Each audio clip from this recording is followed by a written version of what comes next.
Hey guys, welcome to the market update for Thursday, May the 28th. We had another basically straight up day here. The ES up 48 points today on continued, every day I hear, peace deal, we've got an agreement, and we don't, but we keep, pushing higher and higher and higher.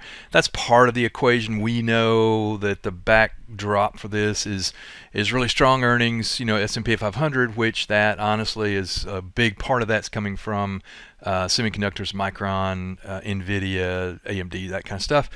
But we just keep pushing higher, higher, higher. So what we see here is that, let me get my drawing tool, that this is the low, of course. Nice long sell-off. This is the first of the year, and when I say nice, this was easy to trade. Lower lows, lower highs, lower lows, lower highs. Made a lot of money during this, even here when it started accelerating to the downside, and then we turned on a dime, started going up, and this has been a little bonkers to try to trade, right? You kind of have to hold your nose and buy it, basically, because after it broke this trajectory on the downside, and that's fine. Once it breaks here, it's off to the races. That's fine, and it just keeps going, and the sky's the limit here. Now we're kind of getting to a point. I don't want to sound bearish, but it's, you have to be realistic that we're obviously pretty extended here. Now that does not mean we can, we can't keep going and all that kind of stuff, but we've got just giant air pocket here between the price action and the 20-day. Normally, so this is the 20-day blue line, right? Normally you go up and here's a little air pocket, and you come back and you touch it, and then you touch the 50, and and this is the typical back and forth kind of stuff. We haven't had that. It's just been this, pretty much straight up. That can only go on for so long. So we came back and we touched one day. This has been going on for 8 weeks. That's 2 months, right? Came back and touched the 21 day right there, and now we're off the races again. Very, very, very bullish pattern, of course, obviously. I'm actually still bullish, but it's getting so much harder and harder to find things because, we know this could end up in the musical chair kind of thing. I saw Goldman Sachs raise their end of the year target to 8,000 on the S&P, and that's reasonable. I mean, we're, this is ES 7590. So we're kind of getting there. So a couple of headwinds potentially. Of course, there's no deal done. In fact, there were more missile strikes last night, and I read this morning that a agreement had been made, and then Iran came out and said the Western media is reporting this, and it is not true. I don't know. I don't know what to believe anymore. But the other things is kind of the backdrop. One, we're just extended, but the other is that we've got Warsh in there, new Fed chair, and all that kind of stuff. What's he going to do? And I keep seeing more and more that that rates he may have to raise rates, and I don't think that he will. At least initially, I think things are going to be put on hold for a minute at least. He just got in there. He doesn't know where the bathroom is yet. That kind of thing.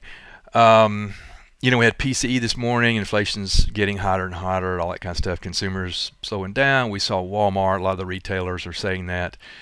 So that backdrop's not good, but maybe we keep climbing the wall of worry. So let's look real quick at the Nasdaq's the same way, probably even more. Again, this is just kind of rare air here. You don't see this very often, and I've been trading for close to 40 years now. And the last time that I saw this, and it hair on the back of my neck stands up. This was 99, dot-com bubble stuff, and I know it's different this time. Because the earnings are different and the ratios are different, all that kind of stuff, and that's probably true. Honestly, I'm not doubting that. But there are a lot of assumptions being made on the AI build out and how long it'll take and all that kind of stuff.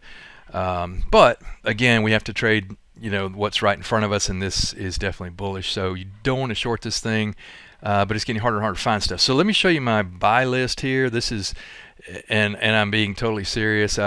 This was from, I think, from last week. Let's see. My first one. Okay, so ACMR. Yeah, again, it's hard to buy. How do you buy that? It's just straight up. So that's ACMR. The other one is F5. Straight up, a little bit of pullback. Maybe if it gets to the 20, it'll be interesting. Fortinet right here. Again, giant gap. Most of these have the same kind of pattern where we have a giant gap and then it's just vertically straight up. And I combine the strength and all that kind of stuff.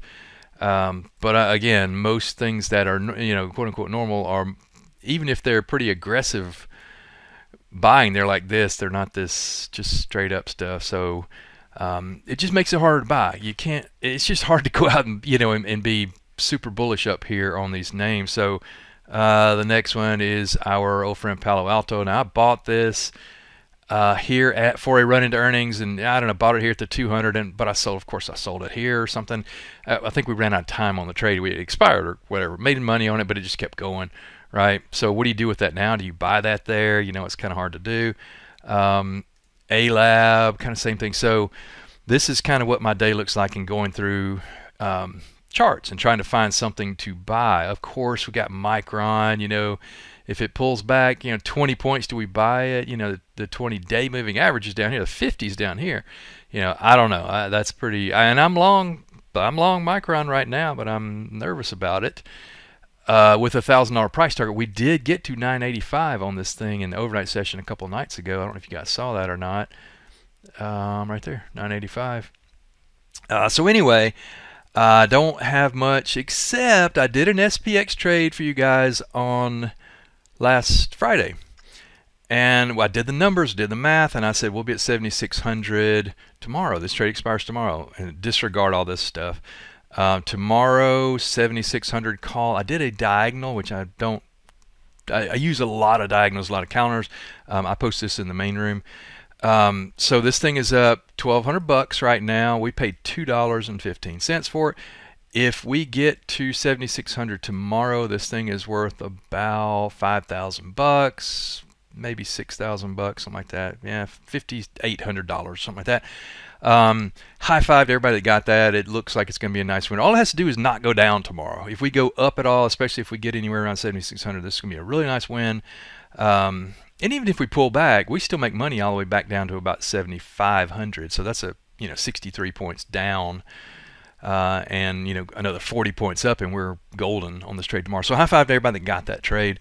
I'll be in the main room tomorrow. We'll try to do another one and try to see what we can come up with for next week. But again, for now, that's really all I've got. I'm trying to come up with ideas and looking high and low and not seeing a whole lot.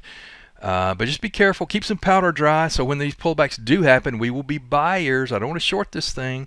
So anyway, that's what I've got for us today. I want to try to keep it short, but you guys have a great rest of the day. Let me know if I can help, and thanks for the time. Take care. Without simpler trading, I could not have financial independence. This is one of the best investments I ever made in my life. It's helping me find consistency. It's one of the things that won me